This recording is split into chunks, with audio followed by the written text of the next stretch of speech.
ಆವತ್ತು ನಂಗೆ tape record ಸಿಕ್ಕಾಗ ನನಗೂ ಗೊತ್ತಿರಲಿಲ್ಲ ಅದರಲ್ಲಿ ಅಷ್ಟು ವಿಷಯ ಇದೆ ಅಂತ.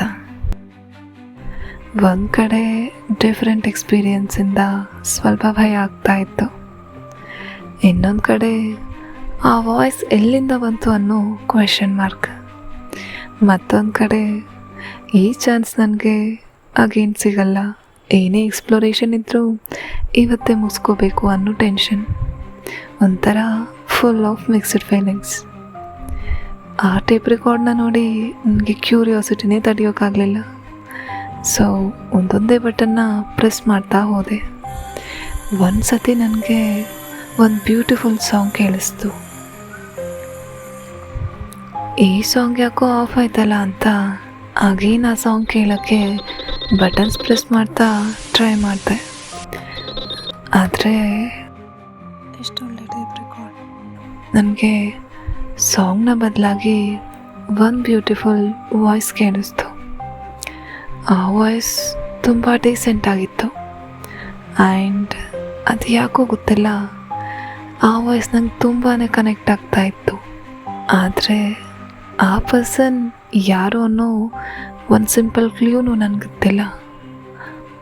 ಇದನ್ನ ಎಕ್ಸ್ಪ್ಲೋರ್ ಮಾಡಬೇಕು ಅಂತ ಅವ್ರ ಹೆಸರನ್ನ ಕೇಳಿದೆ. ಅವ್ರು ಹೇಳಿದ್ದು, ನನ್ನ ಹೆಸರು ಧ್ವನಿ.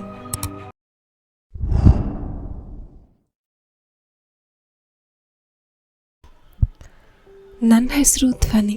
ನೀವು? ಮೈ ನೇಮ್ ಇಸ್ ರಿಯಾ. ಎಲ್ಲರೂ ನನ್ನ ಲೇಸಿ ಗರ್ಲ್ ಅಂತ ಕರೀತಾರೆ. ಯಾಕೆ ನೀವು ಅಷ್ಟು ಲೇಸಿನಾ? ಒಂಥರ ಹಾಗೆ ಅಂದ್ಕೊಳ್ಳಿ. ನಿಮ್ಮ ಬಗ್ಗೆ ಇನ್ನಷ್ಟು ತಿಳ್ಕೊಬೋದಾ? ನನ್ನ ಬಗ್ಗೆ ತಿಳ್ಕೊಳೋಂಥ ಮಹಾ ಏನಿಲ್ಲ ಬಿಡಿ. ಅಪ್ಪನ ದುಡ್ಡನ್ನ ಖರ್ಚು ಮಾಡ್ತೀನಿ, ಅಮ್ಮ ಮಾಡಿದ ಅಡುಗೆನ ಉಂಡು ಮಾಡ್ಕೊತೀನಿ, ಅಷ್ಟೇ ನನ್ನ ಕೆಲಸ. ನಿಮ್ಮ ಬಗ್ಗೆ ತಿಳ್ಕೊಬೋದಾ ಅಂತ ಹೇಳ್ಕೊಳೋಷ್ಟೇನೋ ದೊಡ್ಡ ವ್ಯಕ್ತಿ ನಾನಲ್ಲ. ಒಂದು ಮಟ್ಟಿಗೆ ಹಾಡು ಹೇಳ್ತೀನಿ, ಓದೋದೆಲ್ಲ ಮುಗ್ತದೆ, ಹಾಡೋದೊಂದೇ ನನ್ನ ಜೀವನ. ಈಗೇನಿದ್ರು ನನ್ನ ಕನಸುಗಳನ್ನು ನನಸು ಮಾಡ್ಕೊಳೋ ಸಮಯ. ಇಫ್ ಯು ಡೋಂಟ್ ಮೈಂಡ್, ಕನಸು ಏನಂತ ಕೇಳ್ಬೋದಾ? ನಾನೊಂದು ದೊಡ್ಡ ಗಾಯಕಿ ಆಗಬೇಕು ಅಂತ. ಅದಾಗುತ್ತೋ ಇಲ್ವೋ ನಂಗೆ ಗೊತ್ತಿಲ್ಲ, ಆದರೆ ನನ್ನ ಪ್ರಯತ್ನ ನಾನು ಬೇಡಲ್ಲ. ಹೌದು, ನಿಮಗೂ ರೀ ಏನು? ನಂದ ಅಂಥದ್ದೇನು ಕನಸಿಲ್ಲಪ್ಪ. ಆರಾಮಾಗಿ ತಿನ್ಕೊಂಡು ಉಣ್ಕೊಂಡು ಮಲ್ಕೊಂಡಿರೋದೇ ನನ್ನ ಜೀವನ, ನನ್ನ ಜೀವನದ ಕನಸು. ಅಯ್ಯೋ, ಇದೇನಿದು ಹೀಗೆ ಹೇಳ್ತಾ ಇದ್ದೀರಾ? ಇದೆಂಥ ಜೀವನ? ನಿಮ್ಮ ಜೀವನಕ್ಕೆ ಅರ್ಥನೇ ಇಲ್ಲ. ಬೇರೆಯವ್ರ ಮನೆಗೆ ಹೋಗಿ ಪಾತ್ರೆ ತೊಳೆಗೆ ಗುರಿ ಇಟ್ಕೊಂಡಿರ್ಬೇಕಾ? ಹೌದು, ಆದರೆ ಅದು ಜೀವನದ ಒಂದು ಭಾಗ ಅಷ್ಟೆ. ಅದೇ ಜೀವನ ಅಲ್ವಲ್ಲ, ಮತ್ತು ಇನ್ಯಾವ ಜೀವನ? ದೇವರು ಪ್ರತಿಯೊಬ್ಬರಿಗೂ ಒಂದು ಕಾರಣ ಅಂತ ಇಟ್ಟು ಕಳಿಸಿರ್ತಾನೆ. ಆ ಕಾರಣನ ಹುಡ್ಕೊಂಡು ಅದನ್ನು ಪರಿಪೂರ್ಣ ಮಾಡೋದೇ ಜೀವನ. ಪ್ಲೀಸ್, ನನಗೆ ಯಾವುದೇ ಫಿಲಾಸಫಿ ಅವಶ್ಯಕತೆ ಇಲ್ಲ. ಸರಿ, ನಿಮಗೆ ಯಾವುದರಲ್ಲಿ ಆಸಕ್ತಿ ಇದೆ ಅಂತ ಕೇಳ್ಬೋದಾ? ನನಗೆ ಇಂಟ್ರೆಸ್ಟ್ ಅಂತ ಯಾವುದೂ ಇಲ್ಲ, ಆದರೆ ಅಮ್ಮ ಹೇಳ್ತಾಳೆ ಅಂತ ಹಾಡು ಹೇಳ್ತೀನಿ. ಆದರೆ ಒಂದು ಮಟ್ಟಿಗೆ ಚೆನ್ನಾಗೇ ಹೇಳ್ತೀನಿ. ಹೌದಾ? ಹಾಗಾದರೆ ನೀವು ನಂತರ ಸ್ಪರ್ಧೆಯಲ್ಲಿ ಭಾಗವಹಿಸಿ ಇನ್ನೊಂದು ಟೇಪ್ ರೆಕಾರ್ಡ್ನ ಗೆಲ್ಬೋದಲ್ವಾ? ನಾನು ಅಯ್ಯೋ, ನಂಗೆ ಅಂಥ ರಿಸ್ಕೆಲ್ಲ ತಗೊಳಕ್ಕಾಗಲ್ಲಪ್ಪ. ಅದಿರಲಿ, ನೀವು ಕಾಂಪಿಟೇಷನಲ್ಲಿ ಭಾಗವಹಿಸಿದ್ರಾ? ಹೌದು, ನಿನ್ನೆ ನಾನು ಸ್ಪರ್ಧೆಯಲ್ಲಿ ಭಾಗವಹಿಸಿದ್ದೆ. ಈ ಸುಂದರ ಬೆಳದಿಂಗಳ ಹಾಡು ಹೇಳಿ ಈ ಟೇಪ್ ರೆಕಾರ್ಡ್ನ ಬಹುಮಾನವಾಗಿ ಗೆದ್ದಿದ್ದೇನೆ. ಇದು ನನ್ನ ಜೀವನದಲ್ಲಿ ತುಂಬ ವಿಶೇಷ, ಯಾಕಂದರೆ ಹಾಡಲ್ಲಿ ನಂಗೆ ಬಂದಿರೋ ಮೊದಲನೇ ಬಹುಮಾನ ಅಂದರೆ ಇದೆ. ಸೂಪರ್. ನಾವು ಆ ಸಾಂಗ್ನ ಕೇಳಿ ಧನ್ಯರಾಗ್ಬೋದಾ?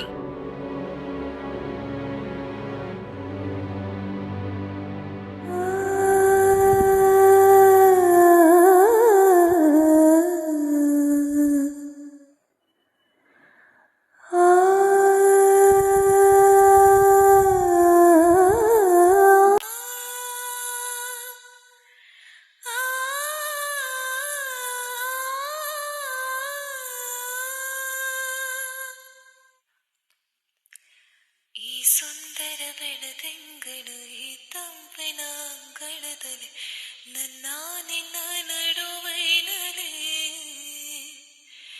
ಈ ಸುಂದರ ಬೆಳದಿಂಗಳು ಈ ತಂಪಿನ ಅಂಗಳದಲ್ಲಿ ಹೃದಯದ ತಾಳದಲ್ಲಿ ಮೌನವೇ ರಾಗವೋ ಉಸಿರೇ ಭಾವವೋ ನಿನ್ನ ಈ ನಗೆಯ ಸವಿಶತೆಯಲ್ಲಿ ಓ ಮೈ ಗಾಡ್, ನೀವು ದೊಡ್ಡ ಪ್ಲೇಬ್ಯಾಕ್ ಸಿಂಗರೇ ಆಗ್ತೀರಾ ಬಿಡಿ, ಅದ್ರಲ್ಲಿ ಡೌಟೇ ಇಲ್ಲ.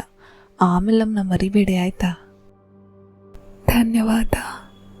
ಹೌದು, ನಿಮ್ಗೇನೇನೆಲ್ಲ ಇನ್ನೂ ಕನಸಿದೆ ನಂಗೆ ಕೇಳಬೇಕು ಅಂತ ಕ್ಯೂರಿಯಾಸಿಟಿ ಆಗ್ತಿದೆ. ನನ್ನ ಜೀವನದಲ್ಲಿರೋದು ಎರಡೇ ಕನಸು, ಅವೇ ತುಂಬ ದೊಡ್ಡದಾಗಿವೆ. ಒಂದನೇ ಇತ್ತು ನಾನು ತುಂಬ ದೊಡ್ಡ ಗಾಯಕಿ ಆಗಬೇಕು ಅಂತ, ಎರಡನೇ ಇದ್ದು ನನ್ನದೇ ಆದ ಒಂದು ಪುಟ್ಟ ಹೆಣ್ಮಗು ಇರಬೇಕು ಅಂತ. ಹೋ, ಫಸ್ಟ್ ಒನ್ ಏನೋ ಓಕೆ, ಸೆಕೆಂಡ್ ಒನ್ ಯಾಕೆ ಅದೇನೋ ಗೊತ್ತಿಲ್ಲ. ಚಿಕ್ಕ ಮಗು ಅಂದರೆ ನಂಗೆ ತುಂಬ ಇಷ್ಟ, ಅದರಲ್ಲೂ ಹೆಣ್ಮಗು ಅಂದರೆ ಇನ್ನೂ ಇಷ್ಟ. ನನ್ನ ಒಂದನೇ ಕನಸು ಈಡೇರಿಲ್ಲ ಅಂತಂದರೆ ಬಹುಶಃ ನನ್ನ ಎರಡನೆಯ ಕನಸೇ ಒಂದನೇ ಕನಸನ್ನು ಈಡೇರಿಸ್ಬೋದು ಅನ್ನೋ ಆಸೆ ಅಷ್ಟೆ. ಯಪ್ಪ ಯಪ್ಪ ಯಪ್ಪ ಯಪ್ಪ, ಅದೇನು ಮಕ್ಕಳಾಗ ಮಾತಾಡ್ತೀರಿ ನೀವು? ಸೊ ನೀವು ಹೇಳಕ್ಕೆ ಬಂದಿದ್ದು ನಿಮ್ಮ ಮಗಳು ಒಂದು ದೊಡ್ಡ ಸಿಂಗರ್ ಆಗಿ ನಿಮ್ಮ ಕನಸನ್ನ ಈಡೇರಿಸ್ತಾಳೆ ಅಂತನಾ?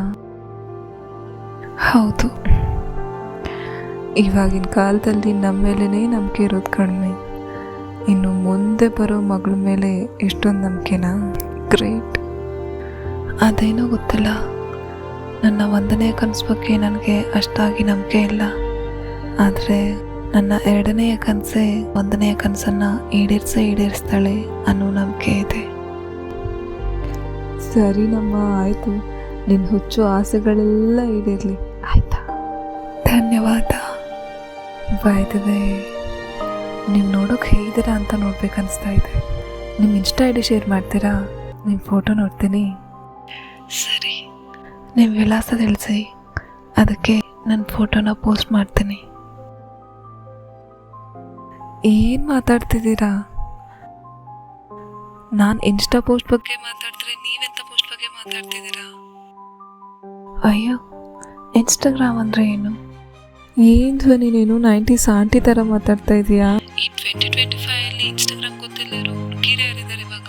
ಆಗಲೇ ಡೌಟ್ ಇತ್ತು, ಈಗ ಕನ್ಫರ್ಮ್ ಆಯಿತು ನೀನು 90s ಆಂಟಿನೇ ಅಂತ. ಸುಮ್ಮನೆ ಇರ್ತೀನಿ ಅಂತ ಏನೇನೋ ಮಾತಾಡಬೇಡಿ. ನಾನೇನು ತಮಾಷೆ ಮಾಡ್ದೆ ಈಗ? 1999 ಇದ್ಕೊಂಡು 2025 ಮಾತ್ಯಾಕೆ? 90s ಹೇಗೆ ಆಂಟಿ ಆಗ್ತಾರೆ? ಇನ್ಸ್ಟಾಗ್ರಾಮ್ ಅಂದರೆ ಏನು? ಯಾಕೆಷ್ಟು ಅರ್ಥಹೀನವಾಗಿ ಮಾತಾಡ್ತಿದ್ದೀರಾ? ಅಯ್ಯೋ ದೇವ್ರೆ, ಅಷ್ಟ್ಯಾಕೆ ಸೀರಿಯಸ್ ಆಗ್ತಿದ್ದೀರಾ? ನಾನೇನಂದೆ ಇವಾಗ ಅಂತದ್ದು? ಮತ್ತೆ 2025 ಅಂತ ಮಾತಾಡ್ತಿದ್ದೀರಾ? ಇದು 1919 ಇರ್ತಾನೆ. ಇದು ದಿಸ್ ಇಸ್ 2025.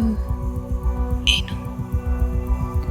ಹೌದು ಧ್ವನಿ, ದಿಸ್ ಇಸ್ 2025. ಅದರಲ್ಲಿ ತಪ್ಪೇನು ಹೇಳ್ದೆ ನಾನು? ಮುಂದೆ ಯಾವತ್ತಿಂದು ಮಾತು ಇವತ್ತಾಗಿರಿ. ಅಯ್ಯೋ ಧ್ವನಿ, ನಾನು ಇವತ್ತಿನ ಮಾತಾಡ್ತಿದ್ದೀನಿ, ಯಾವತ್ತಿಂದೂ ಅಲ್ಲ.